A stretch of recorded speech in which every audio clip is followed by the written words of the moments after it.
His question is that he's been doing a certain japa, a Nam japa, since 2014.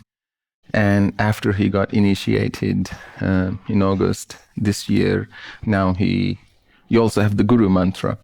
So should you chant either or both? That's fundamentally the question.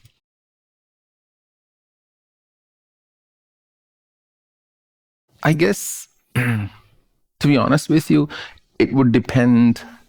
It would vary from one person to another. It would vary from one individual to another. But I would never want anybody to come under pressure and quit their japa that they were doing, thinking, now I only have to do the Guru Mantra japa. For a moment, perhaps think about your Guru Mantra as salt in your meal, or maybe sugar in your dessert. You don't need a lot of it. The idea is to remain connected, but that you continue with your mainstream spiritual practice. And as I've shared with people earlier as well, that I never wish to be idolized by anybody. And that's just not right. I feel that stops the spiritual growth and progress of a disciple. But I am reminded of this beautiful story that I've shared earlier as well. You know, when Mardana, who was in Guru Nanak Dev's service throughout his life, and always available at his beck and call, when he was about to die, and he was of the Muslim faith, he believed in Islam, and Guru Nanak asked him, he said, Mardana, would you like to be buried or would you like to be cremated? I don't want to do anything that you don't like, so let me know what your preference is, that when you die, would you like to be buried or would you like to be cremated? And Mardana said, why are you playing these games with me, Sahib? This is not the time to play these games with me. When this body was alive, it was fully surrendered to you. I always felt you do with it what you felt was right. Whatever you ordered was farman, was hukum for me. Ruhani was the divine order for me. I never even in my thoughts questioned. Whatever you ordered was final for me. Whatever you said was an order for me. So when this body was alive, it never cared about any faith. And now this body will be dead. Do you think I really care? You do how you please, he said. And I'm not surprised that that was Mardana's sentiment or his devotion. So on the path of a guru-disciple relationship, I always say we should seek initiation when we feel I would absolutely like to follow what this guru has to say. Until then, we should just take the learning if we like, but we don't have to enter into any kind of a bond. Having said that, feel free to chant Guru Mantra a little bit, but keep doing your Nama Japa, because once we have developed a certain affinity towards any mantra, it starts to yield its energy and power, and now is not the time to give up on that. Now is the time to keep accumulating it.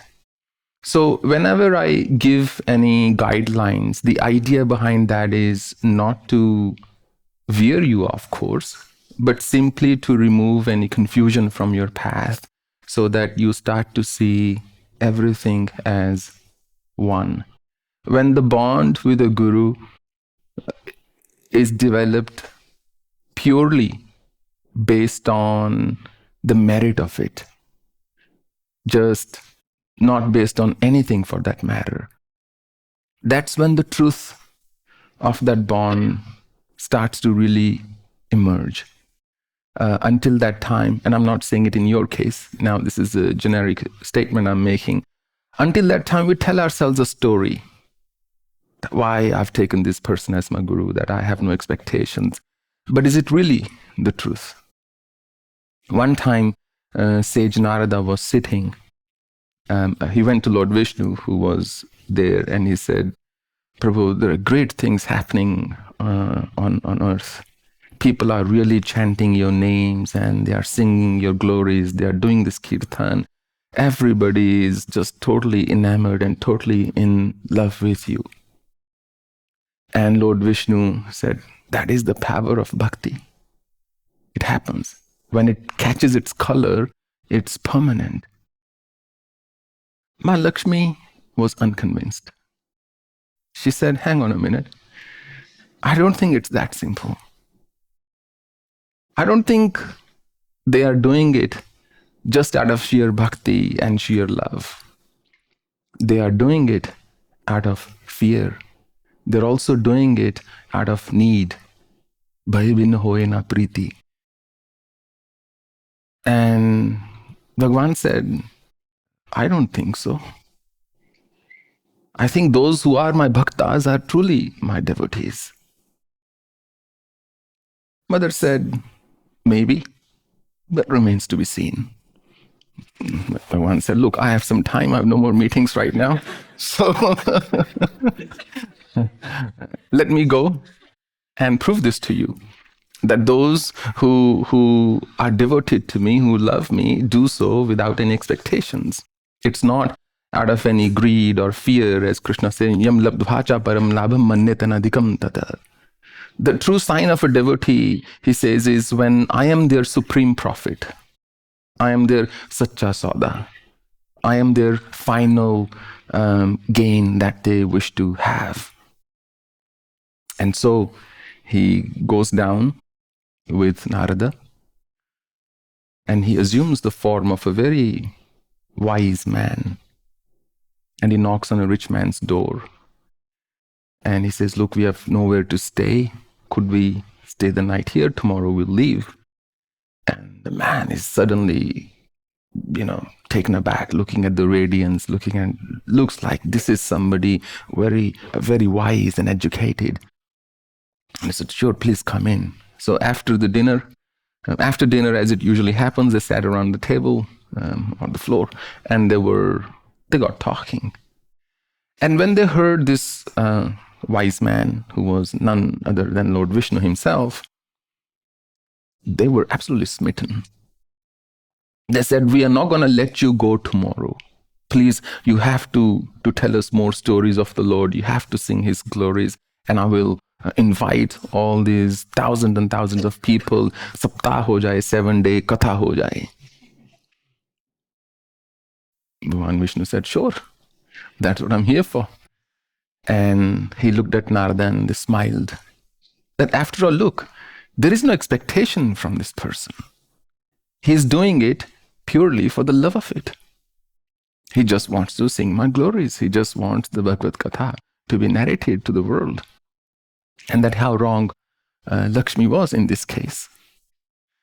And next day, the Katha went really well. First day, second day, Mother Lakshmi assumed the form of a very old woman in very pitiable state.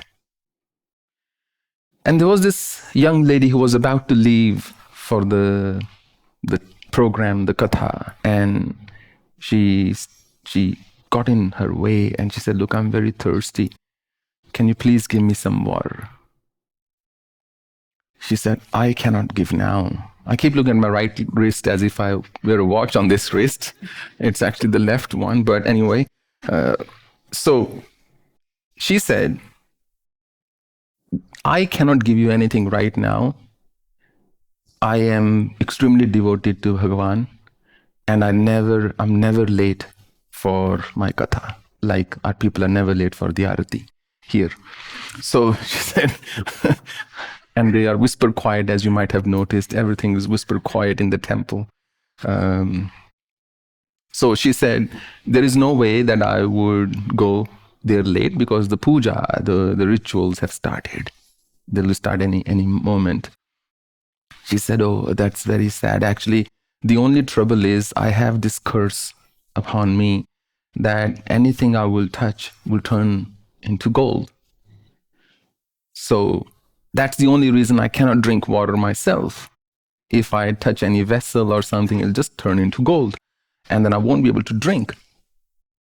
And the young lady goes,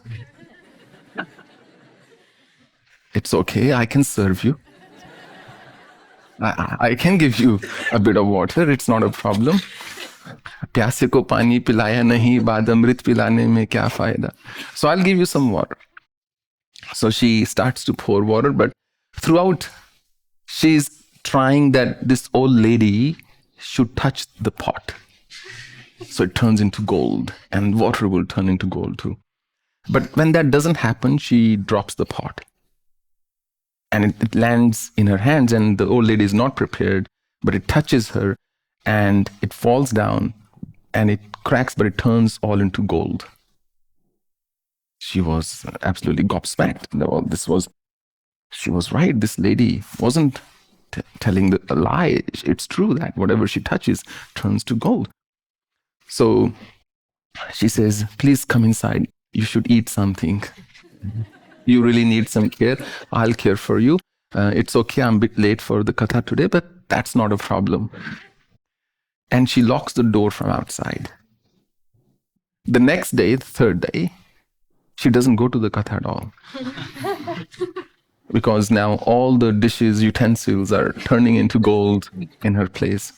The fourth day, none of the ladies turn up. Because ladies, they have to share. It's very important for them to be able to speak to somebody and share. Talking is what they mean by quality time. So when they say quality time, they're saying you should sit and listen to what I have to say. And so she couldn't keep it to herself, and suddenly everybody, all the women of the town disappeared from the katha. And the fifth day, all the husbands of those women disappeared from the katha as well. Because now the ladies couldn't carry all the big pots and utensils, the pans and pots that got at their marriage, which was lying here and there in storage somewhere, kabhi use hoga. So now all of them are being carried away. And Bhagwan Vishnu sitting there, and there is nobody. And he looked at Narada and he said, I don't know where has the devotion gone. I thought people really wanted me. They loved me.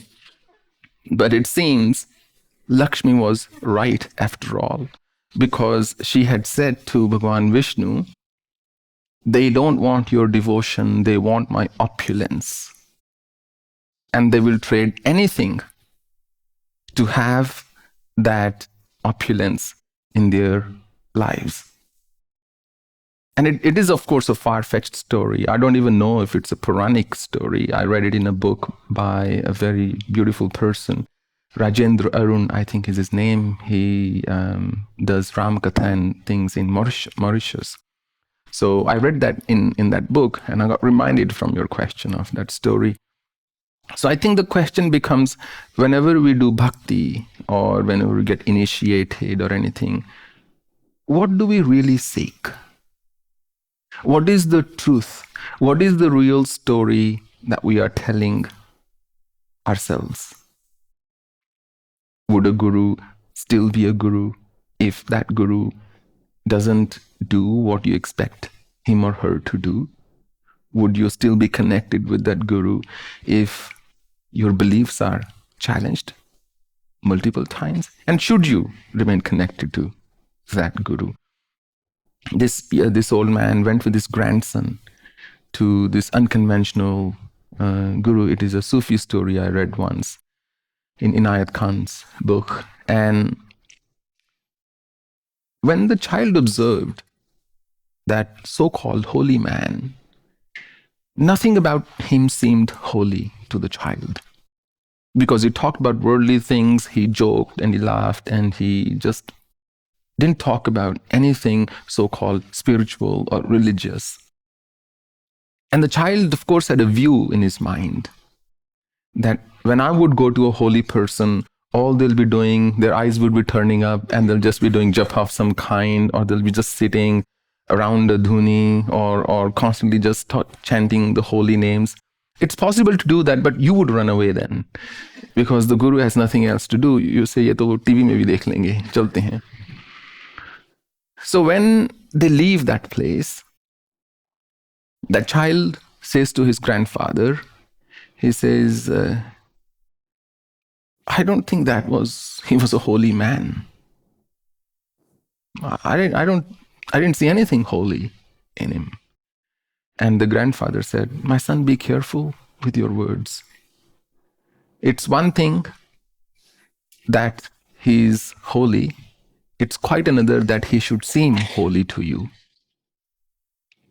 And that's where the fundamental difference is.